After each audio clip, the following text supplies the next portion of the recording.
A boy held the hand of a stranger and said, "You promised to protect me." What happened next surprised everyone. The Sunday sun bathed Central Park in golden light, turning it into a kaleidoscope of colors and movement. Families laughed, children ran, and the aroma of fresh popcorn filled the air. It was a perfect day for almost everyone.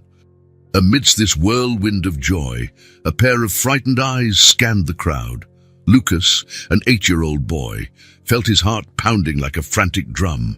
Where were his parents? How long had he been lost? Minutes? Hours?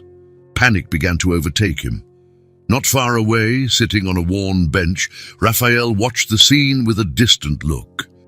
At 35, his figure sharply contrasted with the festive environment, unshaven, wearing worn-out clothes, and eyes carrying the weight of 1,000 untold stories. What had brought him there that day? What secrets lay behind that tired expression? Fate, always unpredictable, was about to intertwine these two lost souls in a way no one could have anticipated. In his growing desperation, Lucas ran back and forth. His small legs took him further and further away from where his involuntary journey had begun. With each unfamiliar face, each corner turned, his fear grew. Then his eyes landed on Raphael. Why did that solitary, rough-looking man catch the boy's attention? What instinct guided Lucas towards him? Perhaps it was desperation, or maybe something deeper, more inexplicable.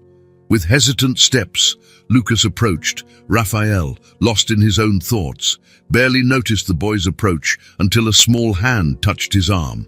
The touch, light as a feather, made Raphael jump, his wide eyes meeting Lucas's full of unshed tears.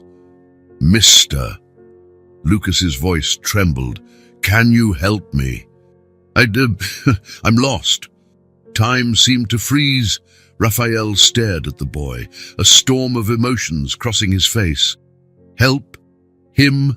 The man society had discarded, who bore invisible scars from a past he'd rather forget.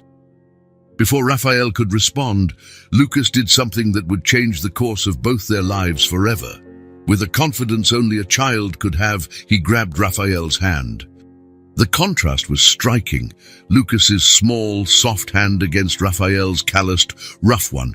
"You promised to protect me." Lucas's words, laden with hope and fear, echoed in Raphael's ears like thunder. The park around them continued its symphony of laughter and chatter. But for Raphael and Lucas, the world had shrunk to that moment, that improbable connection. Raphael felt the weight of that promise. Protect. He could barely protect himself. His past, a labyrinth of mistakes and regrets, weighed heavily on his shoulders. And now, this boy, this stranger, was asking for his protection. People around them began to notice the unusual scene. Curious glances, some worried, others suspicious, converged on the strange pair. What was happening? Who was that suspicious-looking man? Why was that child with him? Raphael knew he had seconds to decide. Ignoring the request and walking away would be the safest, most logical choice. But something in Lucas's eyes, a mix of desperation and trust, held him there. Raphael began, his voice hoarse from disuse. "I promise." The words came out before he could think, a promise made, a pact sealed. What led Raphael to make this promise? What consequences would this decision bring? Hearing these words, Lucas let out a sigh of relief, as if a great weight had been lifted from his small shoulders. But for Raphael, the weight was just beginning. What would happen now? How could he, a man marked by life, protect this child? As Raphael stood up, still holding Lucas's hand, he had no idea that this simple promise would trigger a series of events that would surprise everyone. Little did he know that this impulsive decision would not only change his life, but also uncover buried secrets, challenge perceptions, and test the limits of trust and redemption. The sun continued to shine over Central Park, indifferent to the drama unfolding. But for Raphael and Lucas, the world had changed irrevocably.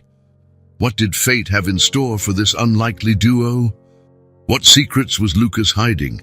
And Raphael, would he be able to keep his promise, or would his past catch up with him first? As they walked away from the bench, entering the park's crowd, one thing was certain. What happened next would surprise everyone. Raphael felt the weight of Lucas's hand in his as they walked through the park. Each step seemed to take him deeper into unknown, dangerous territory. The park's buzz now sounded distant, muffled by the storm of thoughts raging in his mind. "What am I doing?" Raphael muttered to himself, panic rising in his chest. Flashbacks of his past began to invade his consciousness like lightning in a dark night. Flashback. Metal bars clanging. The echo of footsteps in cold corridors. A harsh voice shouting, "Almeida! Raphael! 5 years for robbery!" Raphael, younger, sitting in a cell, swearing to himself that he would never trust anyone again, never get involved. End of flashback. He shook his head, trying to push away the memories. Lucas's innocent touch on his hand was a stark contrast to the roughness of his past. "Mr. Lucas's voice brought him back to the present. "Where are we going?" The question caught Raphael by surprise. Where were they going, indeed? He had no plan, no idea how to fulfill this impulsive promise of protection. Let's find your parents," Raphael replied, his voice betraying his uncertainty. As they walked, Raphael noticed the stairs, mothers pulling their children closer, men frowning, teenagers whispering. He knew those looks well: distrust, judgment, fear. "Lucas," Raphael said, stopping abruptly, "I need you to tell me more about your parents. What do they look like? Where did you last see them?" The boy hesitated, his eyes wandering around the park. I don't remember well," he stammered. Something in Lucas's response made Raphael frown. Years of surviving on the streets and in prison had sharpened his instincts. There was more to this story than the boy was telling. Deciding to change tactics, Raphael guided Lucas to a nearby bench. Sitting down, he got on the boy's eye level. "Look, kid, if I'm going to help you, I need the truth, all of it." Lucas's eyes filled with tears, his small hand squeezing Raphael's even tighter. "You promised to protect me," he whispered. Raphael's heart tightened. What secrets was this boy carrying? What danger was he facing? At that moment, a voice echoed through the park's loudspeaker. "Attention, visitors, we have a missing child alert. Lucas Oliveira, 8 years old, last seen wearing a blue shirt and denim shorts." Raphael's blood ran cold. He looked at Lucas, who was now visibly trembling. "It's you, isn't it?" Raphael asked, though he already knew the answer. Lucas nodded slowly, fear evident in his eyes. Raphael found himself at a crossroads. Taking Lucas to the authorities would be the most logical, safest option, but something in the terror in the boy's eyes made him hesitate. "Why did you run away, Lucas?" Raphael asked softly. The boy opened his mouth to answer, but was interrupted by a shout. "There! It's him!" Raphael turned to see a couple running towards them, followed closely by 2 park security guards. The man, in a well-tailored suit, had a look of relief, mixed with anger. The woman, elegantly dressed, had tears in her eyes. "Get away from my son!" the man shouted, his voice filled with threat. Raphael felt Lucas shrink behind him, clinging to his shirt. At that moment, he had to make a decision that would change the course of everything. Acting on instinct, Raphael picked Lucas up and ran. Chaos erupted. Shouts echoed through the park. Raphael could hear the heavy footsteps of the security guards behind him. His heart pounded furiously as he zigzagged through the people, searching for an exit. "Why are we running?" Lucas asked, his voice trembling. "I don't know, kid," Raphael replied, breathless. "But I promised to protect you, and that's what I'm going to do." As he ran, Raphael knew he was crossing a line. He was becoming exactly what everyone thought he was, a criminal. But something in his instincts screamed that there was more to this story, that Lucas needed him. Turning a corner, Raphael saw an exit from the park. With one last effort, he ran towards freedom, or perhaps towards an even greater disaster. As they crossed the park gates, Raphael knew there was no turning back. He had made a choice, a promise. Now all he could do was move forward and hope that somehow this madness made sense. What Raphael didn't know was that his impulsive decision was about to trigger a series of events that no one could predict. The reluctant promise made to a strange boy was about to turn his life upside down and perhaps offer a chance for redemption he never imagined possible. As they disappeared into the city streets, one thing was certain: what came next would surprise everyone.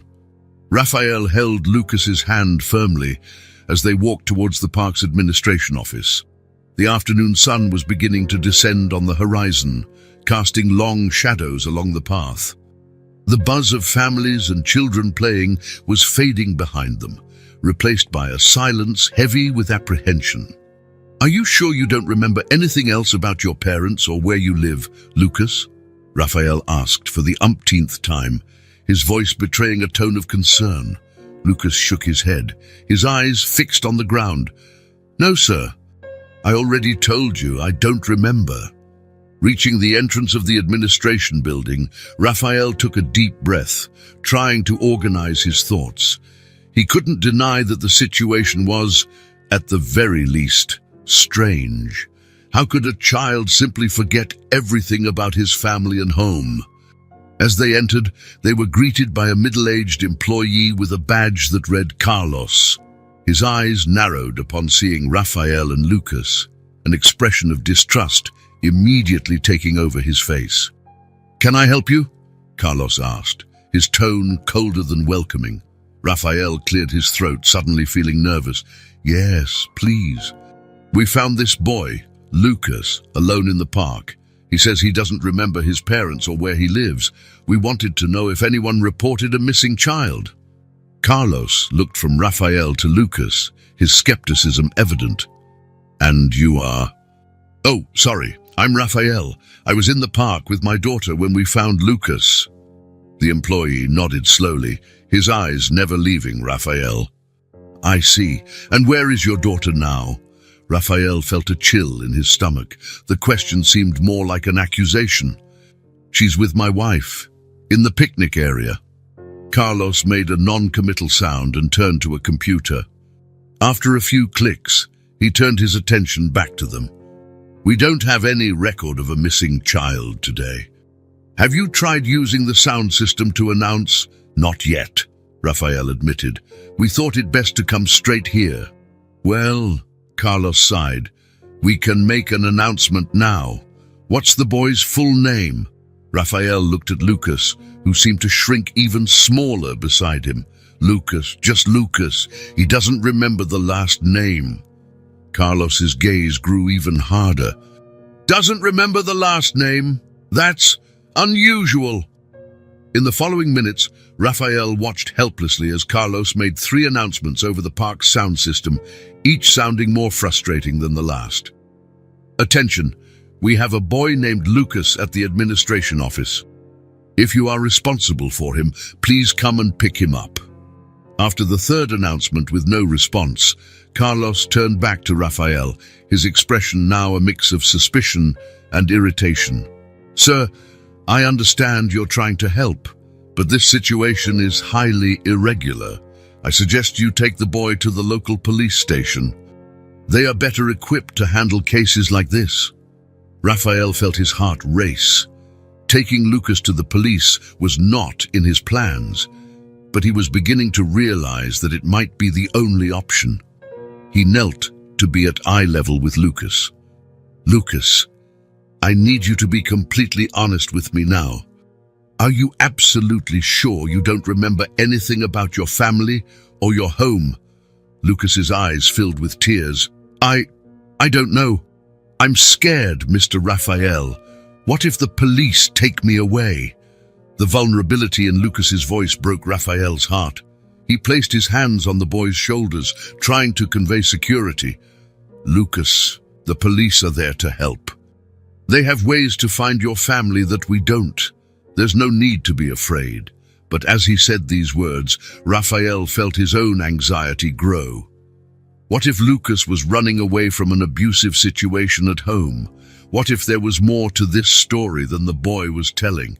The possible consequences of getting more deeply involved in this situation began to weigh on his mind.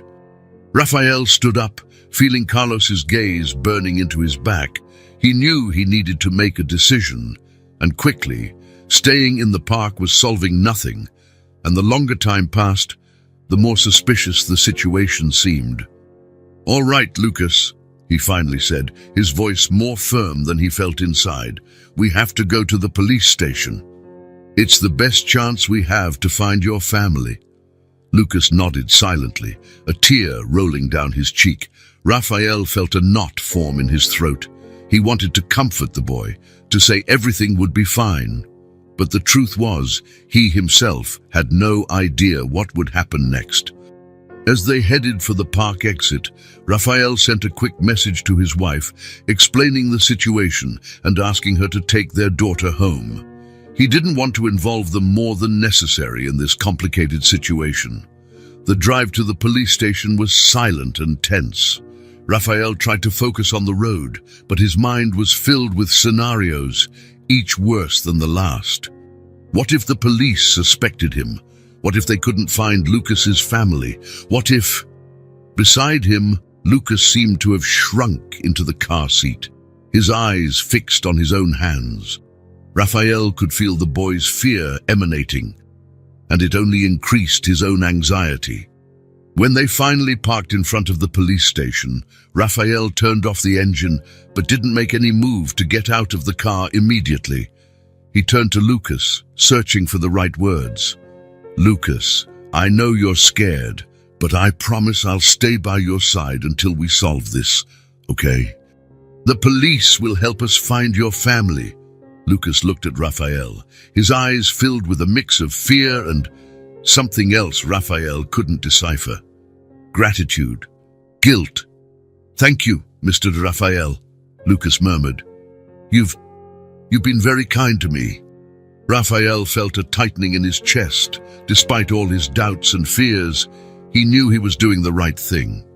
Or at least, he hoped he was. With one last breath to gather courage, Raphael opened the car door. "Let's go, Lucas. Let's solve this once and for all."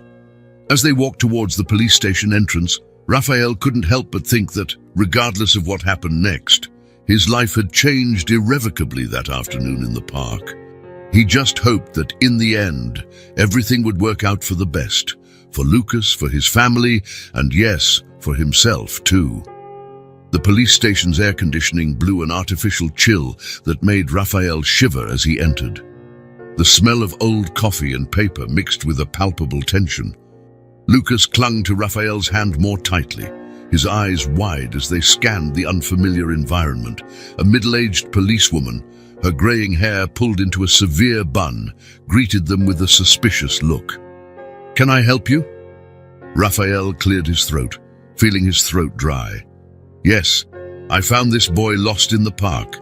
He doesn't remember his family or address."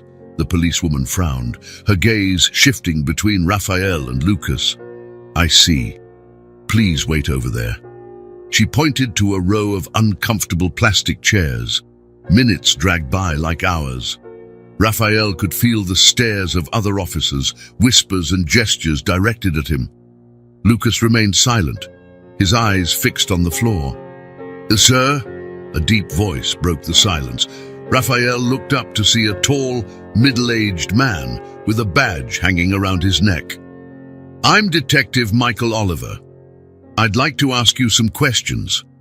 The detective led them to a small interrogation room. The grey walls and single fluorescent lamp created an oppressive atmosphere. "I'll need to speak with you separately," Michael announced, his tone leaving no room for argument. "Lucas, can you wait outside with Officer Maria?" Raphael felt a tightening in his chest as he watched Lucas being led away. The boy cast one last scared look before the door closed. Michael sat down, his piercing eyes fixed on Raphael. "So, Mr. Almeida." "Rafael Almeida." "Mr. Almeida, tell me exactly what happened." Raphael recounted the events in the park, trying not to omit any details. As he spoke, he noticed the growing skepticism on Michael's face. "And you just decided to bring the boy here instead of immediately contacting the authorities in the park?" Raphael felt a bead of sweat trickle down his temple. I thought it would be faster to come straight here." Michael made a note in his pad. "Mr. Almeida, I'll be frank. Your story has several inconsistencies. I'll need to verify some information. Please wait here." The door closed with an ominous click, leaving Raphael alone with his swirling thoughts.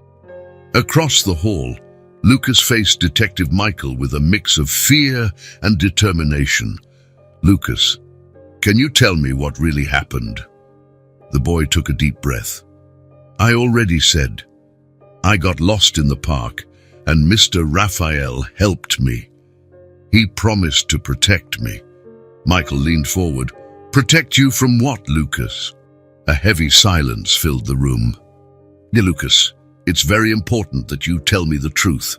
Did Mr. Raphael do anything to hurt you?" Lucas's eyes widened in shock. "No, he just wants to help me. Please, don't do anything to him." Michael studied the boy's face, looking for signs of lying or coercion. He found only a surprising determination for someone so young. Meanwhile, in his room, Michael was typing furiously on his computer. His eyes narrowed as he read the file that appeared on the screen. Rafael Almeida, 35 years old, convicted of robbery 7 years ago, served his sentence and is on parole. Michael leaned back in his chair, his mind working quickly. Returning to the interrogation room, Michael found Rafael visibly nervous. "Mr. Almeida, why didn't you mention your criminal record?" Rafael paled. I didn't think it was relevant. That was a long time ago. I've paid my debt to society." Michael nodded slowly. "I understand, but you must see how this looks suspicious. An ex-convict shows up with a lost child, reluctant to contact the authorities. It's not like that," Raphael protested, his tone bordering on desperation. "I just wanted to help the boy." The door opened abruptly. Lucas ran in, followed by a stunned policewoman. "Please don't hurt Mr. Raphael," Lucas shouted, tears in his eyes. "He's just keeping his promise." Michael watched the scene with a mixture of surprise and intrigue. The boy's reaction was not typical of a victim defending their captor. There was something more to this story. "Lucas," Michael knelt to be at the boy's eye level. "No one is going to hurt Mr. Raphael, but we need to understand exactly what's going on. Can you help us with that?" Lucas looked from Raphael back to Michael. His small body trembled slightly. I can't go back home," he whispered. A heavy silence fell over the room. Michael exchanged a significant look with Raphael, who seemed equally shocked and worried. "Why not, Lucas?" Michael asked gently. Lucas opened his mouth to answer, but no sound came out. His hands clenched into fists, his knuckles white with tension. Raphael, momentarily forgetting his own precarious situation, moved to comfort the boy. "It's okay, Lucas. You can tell us." Michael observed the interaction with renewed interest. The dynamic between the two was intriguing and challenged his initial assumptions. "I think we need to have a more in-depth conversation," Michael said finally. "All of us." As Michael prepared to continue the interrogation, he couldn't help but think that this case was much more complex than it initially appeared. The pieces of the puzzle were there, but they didn't fit together completely. One thing was certain: the true story of Lucas and Raphael was just beginning to unfold. The clock on the wall read 7:30 p.m. when Ana Oliveira entered the police station. Her heels echoed down the silent corridor, carrying the urgency of the call that had brought her there. A social worker for over a decade, Anna had seen it all, but something about this case intrigued her particularly. "Anna, thanks for coming so quickly." Detective Michael greeted her, his tired face revealing the complexity of the situation. "What's the situation, Michael?" Anna asked, already in professional mode. Michael sighed, running a hand through his graying hair. "We have a boy, Lucas, about 8 years old. He was found lost in the park by a man with a criminal record. The story doesn't add up." Anna nodded, absorbing the information. "Where is the boy now?" "In a restroom. We've tried to keep him comfortable, but he's quite agitated." Anna followed Michael to the room where Lucas was. The boy sat curled up on a worn sofa, his eyes red from crying. Seeing Anna, he shrank even further. "Hello, Lucas," Anna said softly, approaching slowly. "My name is Anna. I'm here to help." Lucas looked at her with distrust. "Where's Mr. Raphael?" Anna exchanged a quick glance with Michael before responding. "He's in another room, talking to some police officers." "It's okay." Sitting next to Lucas, Anna began to build rapport. She talked about trivial things, Lucas's favorite color, his favorite cartoons, before moving on to more delicate subjects. "Lucas, can you tell me a little about your family?" The boy visibly tensed. I don't want to talk about that." Anna noticed the change in behavior. Years of experience told her there was much more to this story than a simple case of a lost child. "That's okay, we don't have to talk about that now," Anna assured. "How about you tell me how you met Mr. Raphael?" Lucas relaxed a bit. "He helped me in the park. He promised to protect me." "Protect you from what, Lucas?" The ensuing silence was deafening. Meanwhile, in the adjacent room, Michael faced his own dilemma. Rafael Almeida sat across from him, appearing calm, but not matching the situation. "Mr. Almeida, understand that your position is complicated," Michael began. "Your criminal record, combined with the circumstances." "I already told you, Detective," Rafael interrupted, his voice tense. "I've been clean for years. I just wanted to help the boy." Michael studied the man before him. His instinct told him Raphael was being sincere, but the pressure to resolve the case quickly was great. After an hour of separate conversations, Anna and Michael met to discuss their impressions. "What do you think?" Michael asked, rubbing his tired eyes. Anna hesitated before responding.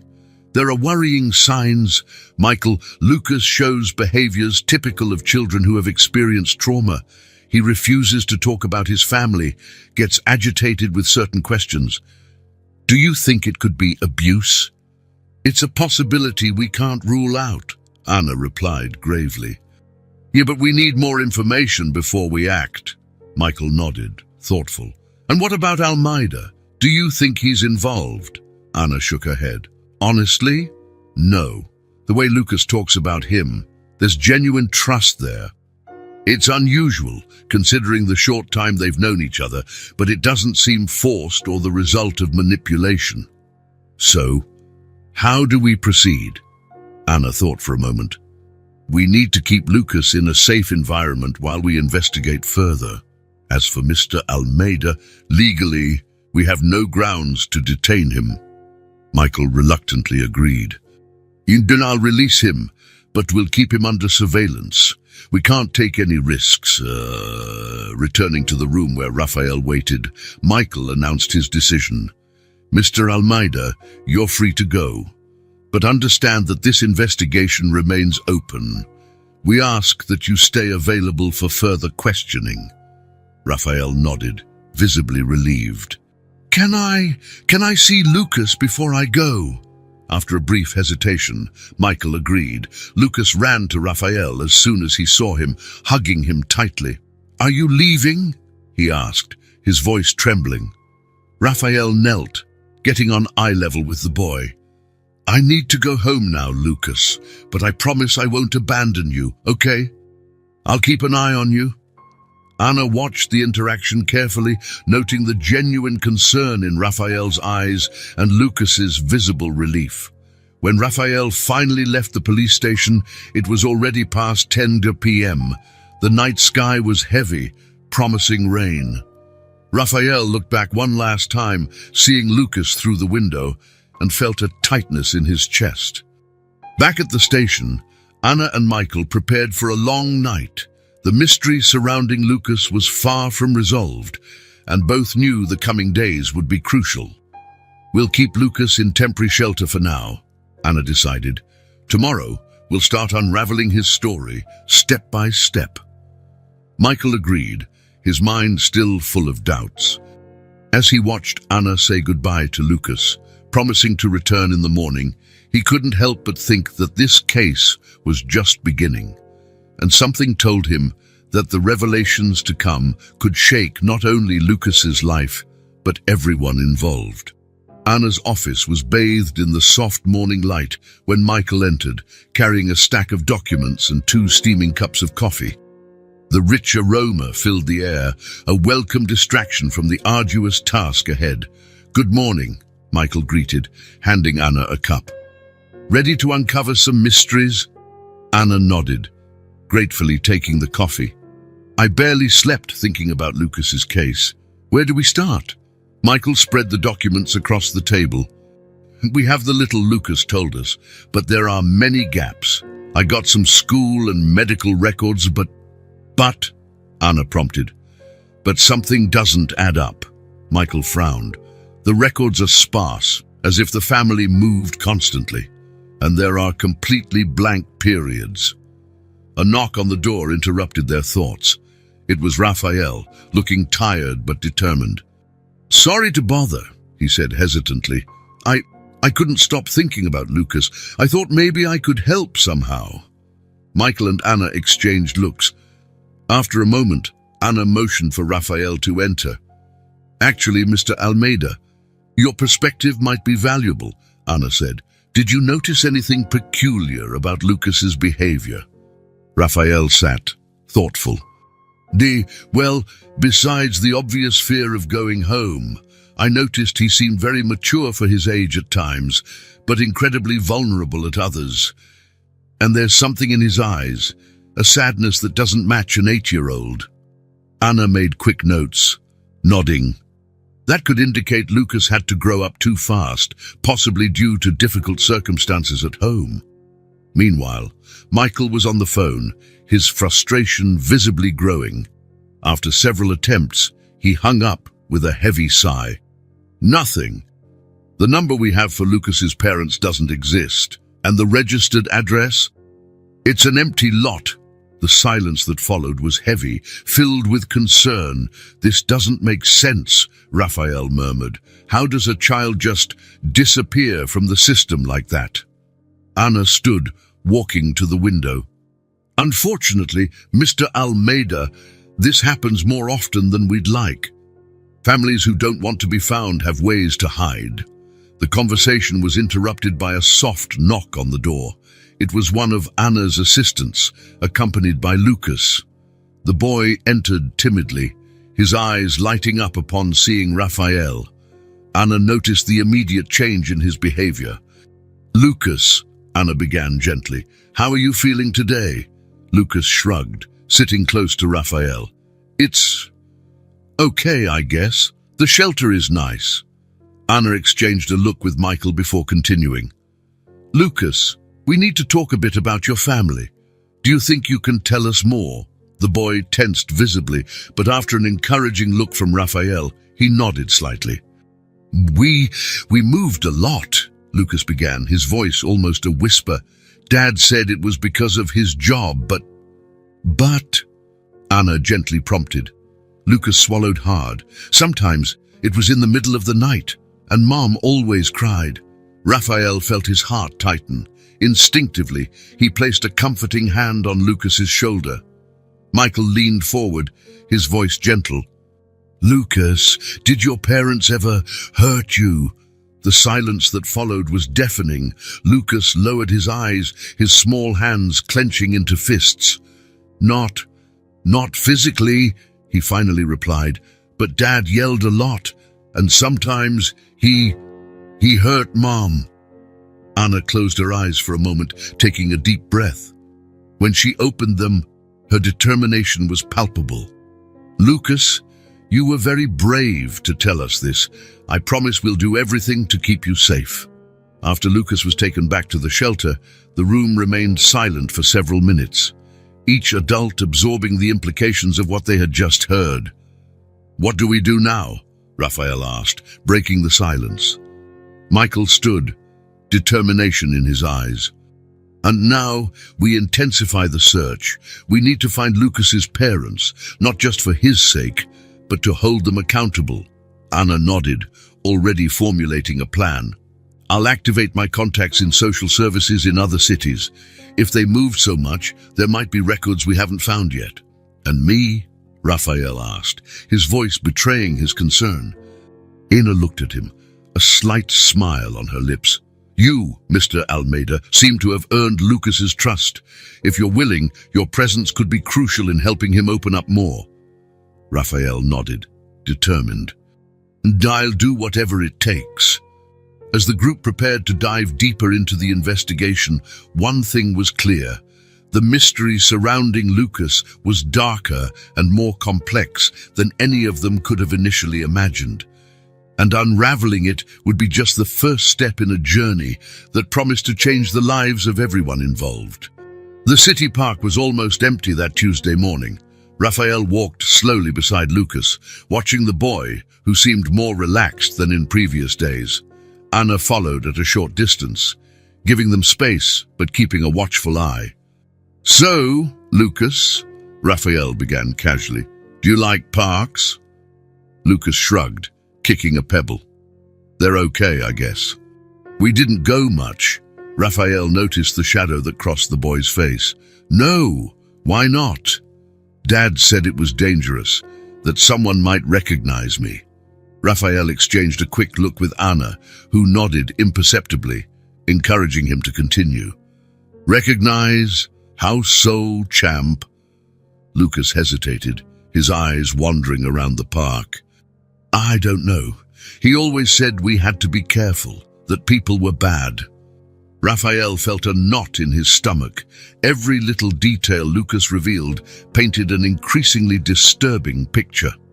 Meanwhile, at the police station, Michael stared at a wall covered with photos and notes about the case. His mind was a whirlwind of doubts and theories. "Chief," the voice of a young officer pulled him from his thoughts. "We found something. A police report from 3 years ago, in a town 200 kilometers from here. A domestic violence complaint, but the family disappeared before we could investigate." Michael grabbed the report, his eyes quickly scanning the information. "The names, they're different, but the description, it could be Lucas's family." Back at the park, Anna approached, sitting on a bench near Lucas and Raphael. "Lucas," she began gently, "how do you feel about staying at the shelter?" The boy shrugged again. "It's different. There are other kids there." "You weren't used to being around other kids?" Anna asked gently. Lucas shook his head. "Not much. Mum taught me at home. She said it was safer." Raphael felt his heart tighten. The image of a boy isolated, deprived of friendships and normal childhood experiences was forming in his mind. "Lucas," Raphael said, choosing his words carefully, "you know you can trust us, right? We're here to help you no matter what happens." Lucas's eyes suddenly filled with tears. "But what if they find me?" Anna leaned in, her voice firm but gentle. "Lucas, who are they? Your parents?" The boy nodded, trembling slightly. Raphael instinctively put an arm around Lucas's shoulders. "Hey, champ, no one's going to hurt you. I promise to protect you, remember, and Anna and Detective Michael are here for that too." Lucas looked at Raphael, his eyes filled with a mix of fear and hope. "You swear?" "I swear," Raphael replied, feeling the weight of that promise. Anna watched the interaction, noting how Lucas seemed to calm down with Raphael's presence.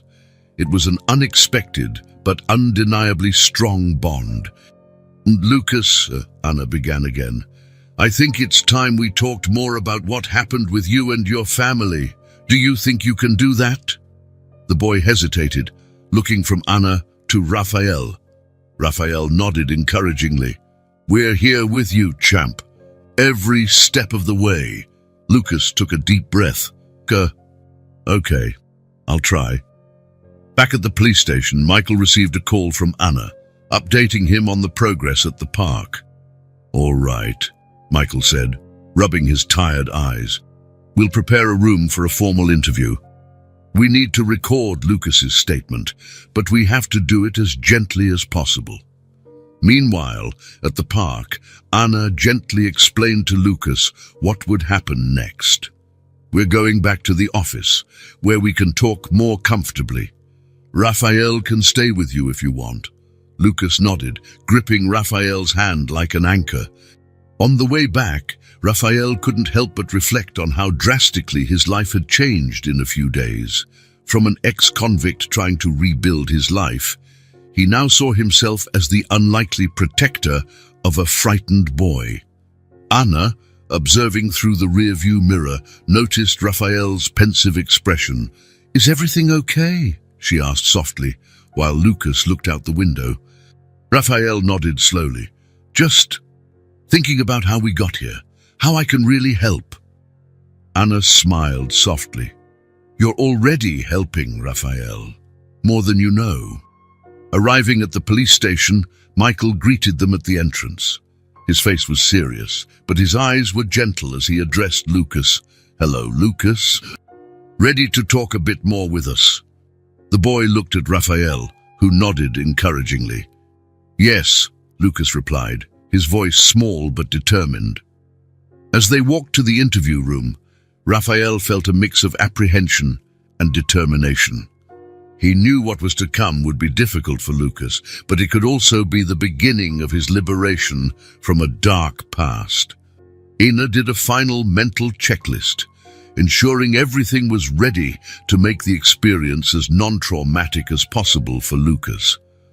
Michael, for his part, took a deep breath, preparing to hear revelations that would likely change the course of the investigation and possibly his own perspectives on the case.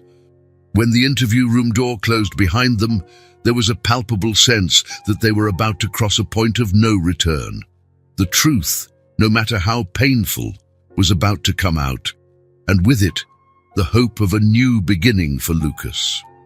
Raphael gave Lucas's hand one last encouraging squeeze before they sat down. Remember what I said, champ. We're here with you. You're stronger than you think. Lucas nodded, taking a deep breath, and so, with courage beyond his years, he began to tell his story, unraveling the mysteries that had haunted his young life for so long. The silence in the interview room was palpable. Lucas sat rigidly in his chair, his eyes fixed on his hands, which twisted nervously in his lap. Raphael, Anna, and Michael formed a semicircle around him, their faces a mix of concern and expectation. Anna leaned in gently, her voice soft as she broke the silence. Lucas, we're here to listen. Can you tell us what really happened? The boy took a deep breath, his eyes filling with tears. I ran away, he whispered, his voice trembling. Raphael felt his heart tighten. He resisted the urge to hug the boy, knowing that Lucas needed this moment to open up. Why did you run away, Lucas? Michael asked, his tone professional but laced with growing concern. Lucas looked up, a mix of fear and determination in his eyes. Because I couldn't take it anymore. Dad, he hurt Mom. A lot. The revelation hung in the air like a heavy cloud. Anna made quick notes, while Michael exchanged a significant look with Raphael. Can you tell us more about that? Anna gently encouraged. Words began to flow from Lucas like a dam breaking. He talked about nights filled with screams and cries, hiding in the closet while hearing sounds of fighting. He described how his father controlled every aspect of their lives, constantly moving, isolating them from the outside world. Mom said it was for our protection, Lucas continued, his voice choked with emotion. But I knew. I knew it wasn't right. Raphael closed his eyes for a moment, battling a wave of emotions. Anger at what Lucas had endured, guilt for initially suspecting him, and deep sadness for the boy's stolen innocence. Michael, for his part, maintained a professional facade, but his clenched fists betrayed his own internal struggle. "Lucas," Anna intervened gently, "you mentioned that you moved a lot. Why was this time different?" The boy looked directly at Raphael, his eyes filled with a gratitude that words couldn't express. Because I found someone I could trust." Raphael felt a lump form in his throat. "Why me, Lucas? How did you know you could trust me?" Lucas shrugged, a small, sad smile on his lips. "Your eyes, they were sad, like Mom's, but kind.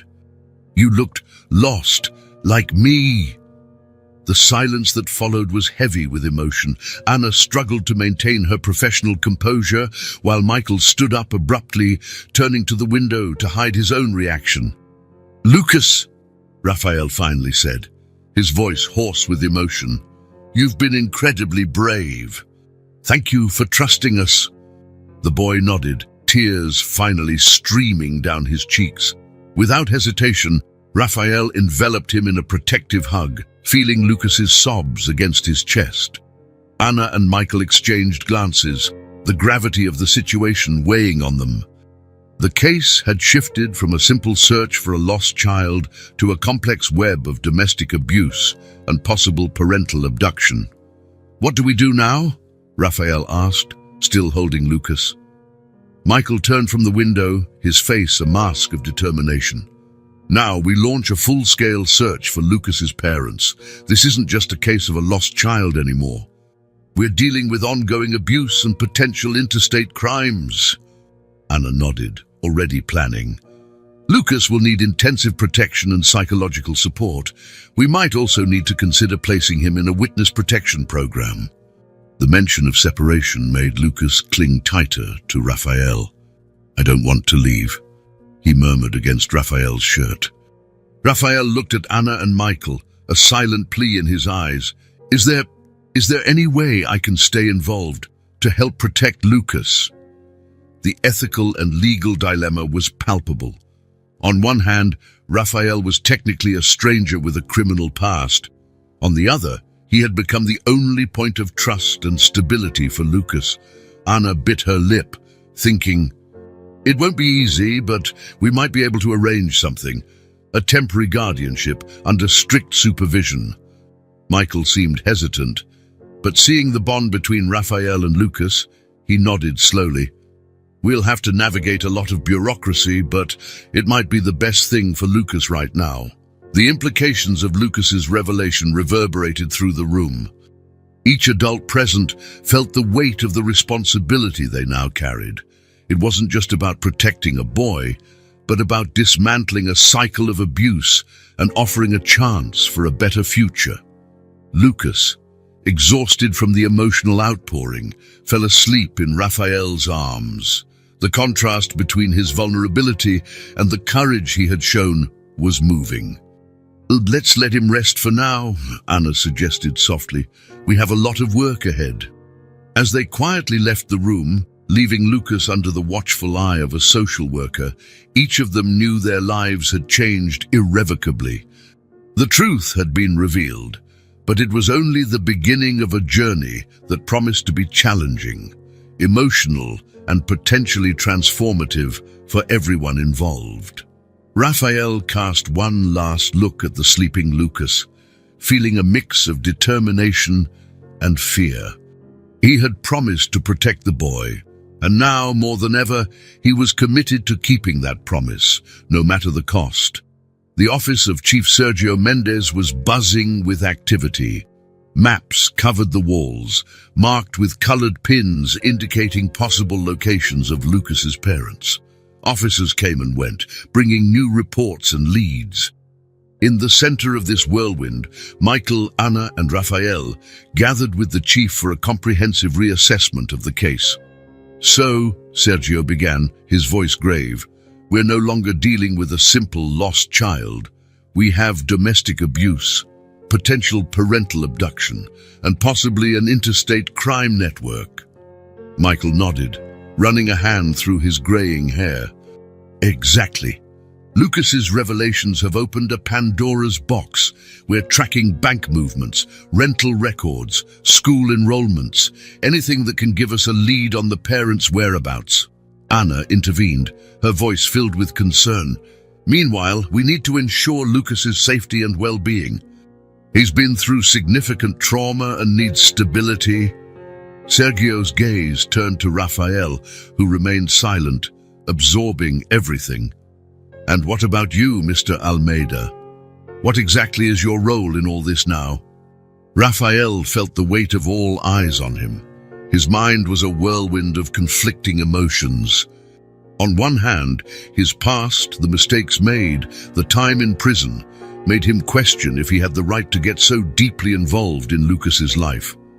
On the other, the connection he had formed with the boy and the burning desire to protect him were undeniable. Rafael began, hesitant.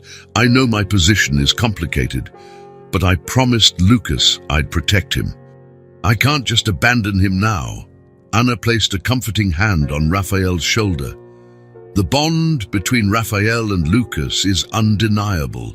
I believe that, with the proper supervision, maintaining this connection could be beneficial for Lucas's emotional well-being.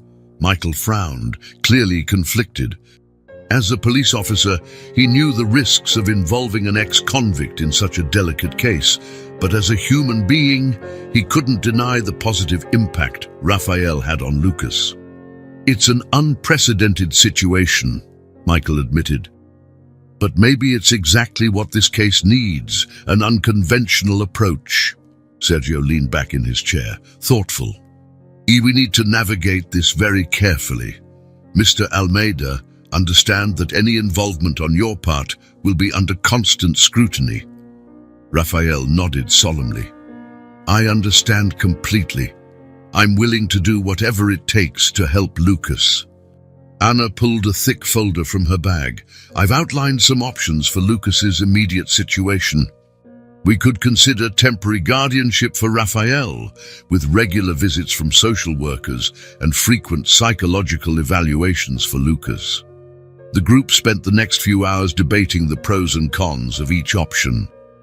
Michael argued for caution, citing protocols and legal precedents. Anna advocated for a more emotionally centered approach for Lucas. Rafael, for his part, offered insights on how to gain the boy's trust and help him feel safe. Meanwhile, in an adjacent room, Lucas played quietly under the supervision of a social worker. His eyes occasionally turned to the door, as if expecting Rafael to appear at any moment. Back in the office, the discussion reached a critical point. We can't ignore the fact that Lucas's parents are still out there, Michael argued. They could be dangerous and might try to get him back. Anna nodded gravely. That's why protection is our top priority. But protection doesn't just mean physical safety. Lucas needs emotional stability to recover from the trauma he's experienced. Rafael, who had been silent for a while, finally spoke. I understand the risks. I understand that my involvement complicates things, but I also know what it feels like to be lost, with no one to trust. If I can offer Lucas a bit of hope, a bit of safety, isn't that what matters in the end? His words hung in the air, filled with emotion and sincerity. Sergio looked at each of them, assessing their reactions. All right, he finally said. We're going to try something unconventional, Mr. Almeida. You'll be granted temporary guardianship of Lucas under strict conditions. The relief on Rafael's face was palpable. Sergio continued. Anna, I want weekly reports on Lucas's progress. Michael, you'll personally oversee security. Any sign of trouble, and we reassess immediately. Everyone nodded, understanding the gravity of the situation and the trust being placed in them. As for the investigation, Sergio turned to Michael. I want every possible resource on this. Lucas's parents need to be found and held accountable.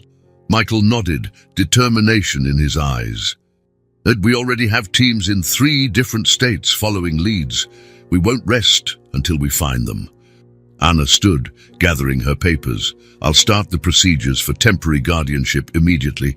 I'll also schedule therapy sessions for Lucas and guidance for Raphael on how to handle a traumatized child. Raphael felt a wave of gratitude for everyone in the room. I don't know how to thank you. I promise I won't let you down. Or Lucas.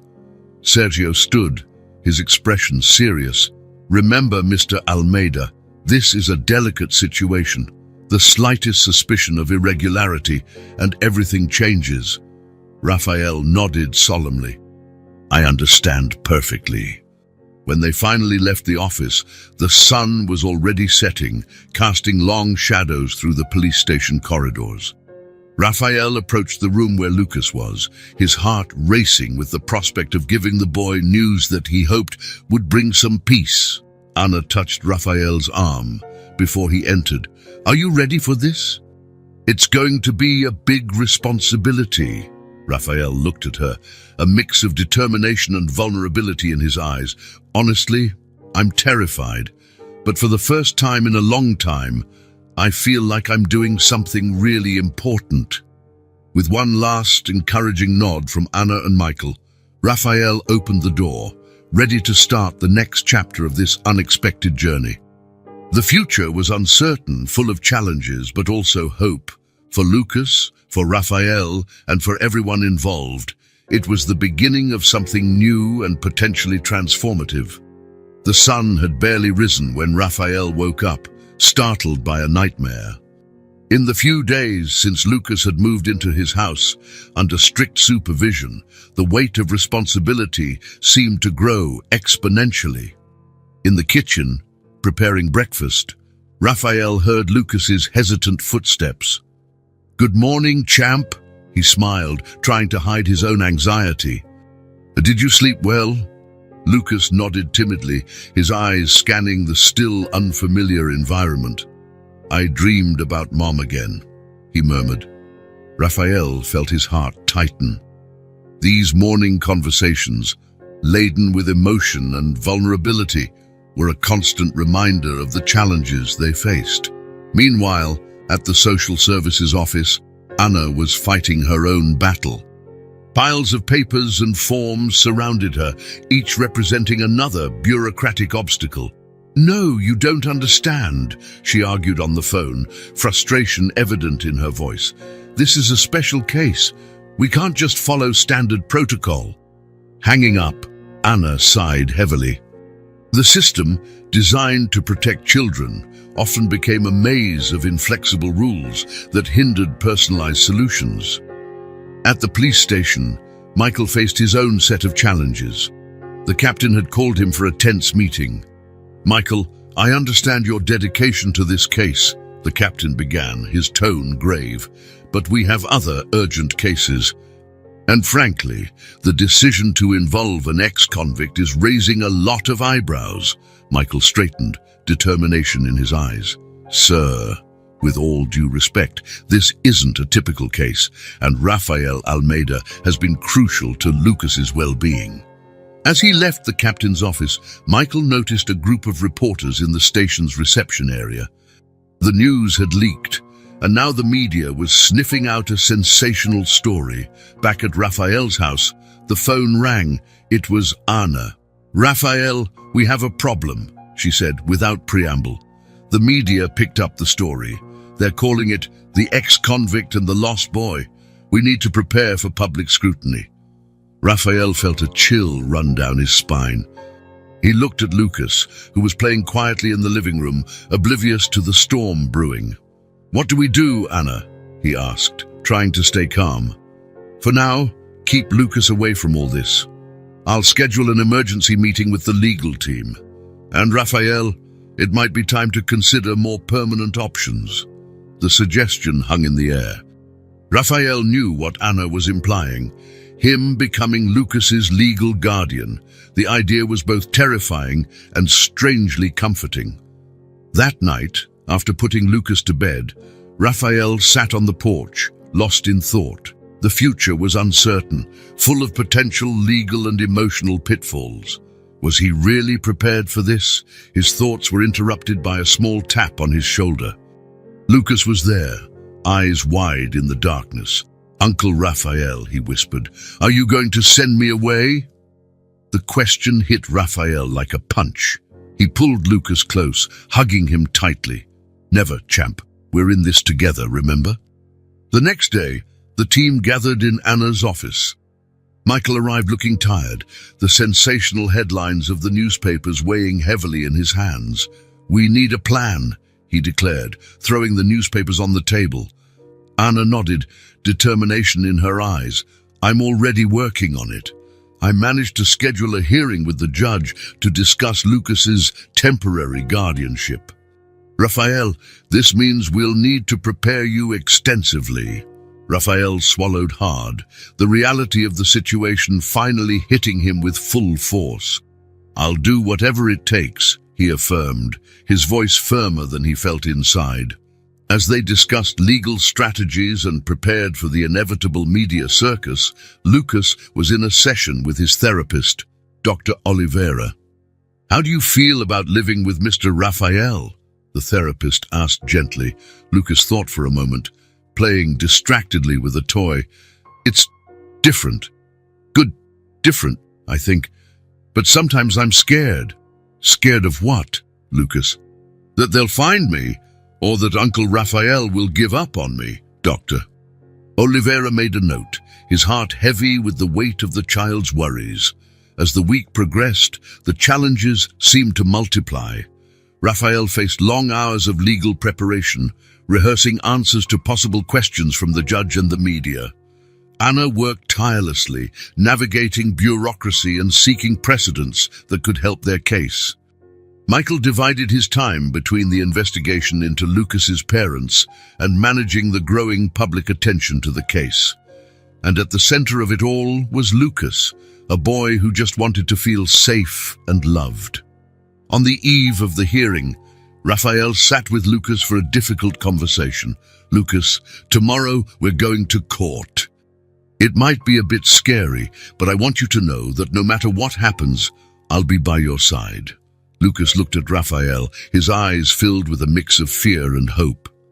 "Promise," Raphael smiled, pulling the boy into a hug. "Promise, champ. We're in this together, until the end." As night fell, bringing with it the promise of a decisive day ahead, Raphael reflected on the incredible journey that had brought him here. The challenges were immense, the risks high, but for the first time in a long time, he felt he was exactly where he needed to be. The office of Detective Michael was immersed in a tense silence. Maps and photos covered the walls, connected by red lines that told the story of a pursuit that had lasted weeks. Suddenly, the phone rang, breaking the quiet. "Detective Oliver," Michael answered, his voice tense with expectation. On the other end of the line, an officer's voice sounded urgent. "Sir, we've located the couple. They're at a motel on Highway 101, about 100 kilometers from here." Michael felt a surge of adrenaline. "Don't lose sight of them. I'm on my way." Meanwhile, at the courthouse, Raphael waited anxiously for the judge's verdict on Lucas's temporary guardianship. Anna was by his side, her presence a source of calm amid the storm of emotions. The judge cleared his throat, the sound echoing through the room.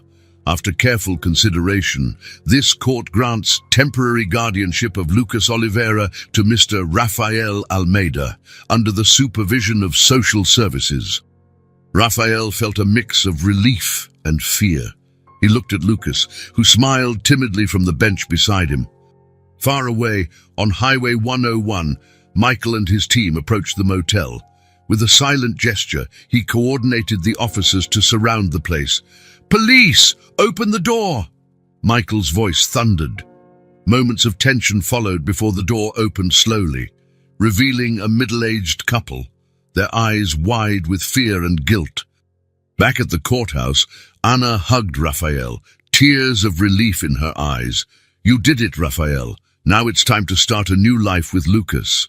Raphael nodded, still processing the magnitude of the moment. How do we tell him about his parents? Anna sighed. With care and honesty. He deserves to know the truth. At the motel, Michael watched as Lucas's parents were handcuffed and placed in the police car. The mother cried silently, while the father maintained a look of contained anger. Why did you do it?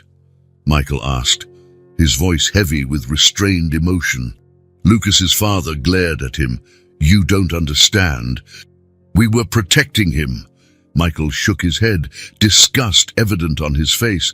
No, you were protecting yourselves. Days passed. Raphael and Lucas began to adjust to their new reality.